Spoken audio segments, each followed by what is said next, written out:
সহ বিভিন্ন পর্যায়ের সম্মানিত নেতৃবৃন্দ, সিনিয়র নেতৃবৃন্দ, বিভিন্ন অঙ্গ সহযোগী সংগঠনের নেতৃবৃন্দ, আমার আজকের এই মঞ্চে বসে আছেন যারা জীবন বাজি রেখে মহান স্বাধীনতা যুদ্ধে অংশগ্রহণ করেছিলেন।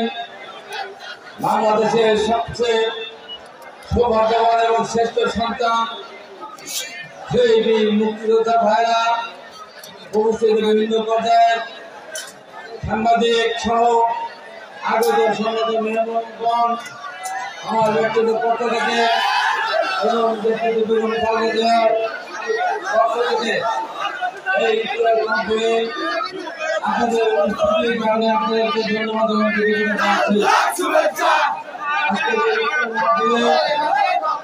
আমরা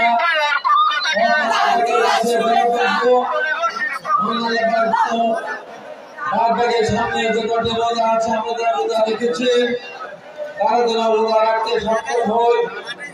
আগামী বছর যেন আমরা আল্লাহ পাক যেন রোজা রাখা আমাদেরকে দান করেন, এই প্রত্যাশা করে আমাদের নেত্রী দেশে বেগম খালেদা জিয়া বিদেশে চিকিৎসাধীন আছে।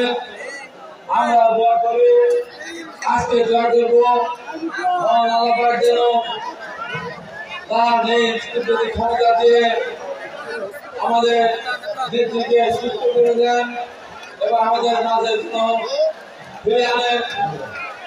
ফিরিয়ে নিয়ে আসেন এবং আমাদের নেতা তারেক রহমান দেশে বেগম খালেদা জিয়াকে সঙ্গে করে বাংলাদেশের বাড়িতে ফিরে এসে এদেশের মানুষের গণতান্ত্রিক অধিকার তিনি প্রতিষ্ঠা করতে পারেন।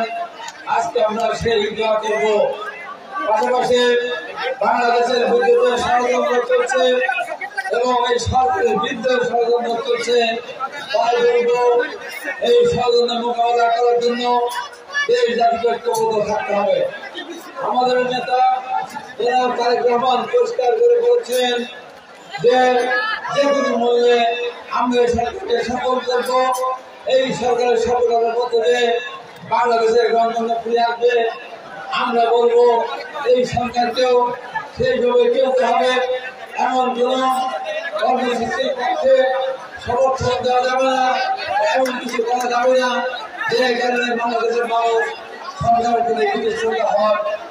সবচেয়ে বড় যে ব্যাপার, মানুষের দৈনন্দিন চাহিদা, বিশেষ করে যে নিত্য প্রয়োজনীয় জিনিসের মধ্যে চাউল মানুষের প্রতিদিনের খাবার, সেটি দাম বৃদ্ধি পেয়েছে, অন্যান্য জিনিসের দামও বৃদ্ধি পেয়েছে। সরকারকে বলবো খেয়াল রাখতে এবং আইন শৃঙ্খলা বিধিগুলো আমরা দেখছি অনেক জায়গায় বিভিন্ন ধরনের ঘটনা হয়েছে, সেগুলো করে সরকার আইন শৃঙ্খলা বাহিনীকে সতর্ক দৃষ্টি রাখতে হবে। এখানে কাজ করছেন সেনাবাহিনীরা, পুলিশ সহ সরকার বিভিন্ন অঙ্গ যারা কাজ করছেন, যারা পরিশ্রম করছেন, দেশের শান্তি বজায় রাখার জন্য তাদের প্রতি আহ্বান জানাবো। আমরা আপনাদের পাশে আছে। আপনারা সুন্দরভাবে আইন শৃঙ্খলা করতে সামনে এই বছরের শেষে আশা করে একটি সুস্থ নির্বাচন হবে।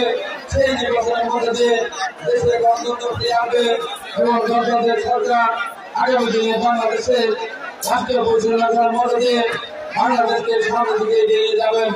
আমি আমার বক্তব্য বাড়াবো না, কারণ এখানে দেওয়া হবে, তাই আমি আমার বক্তব্য এখানে শেষ করছি।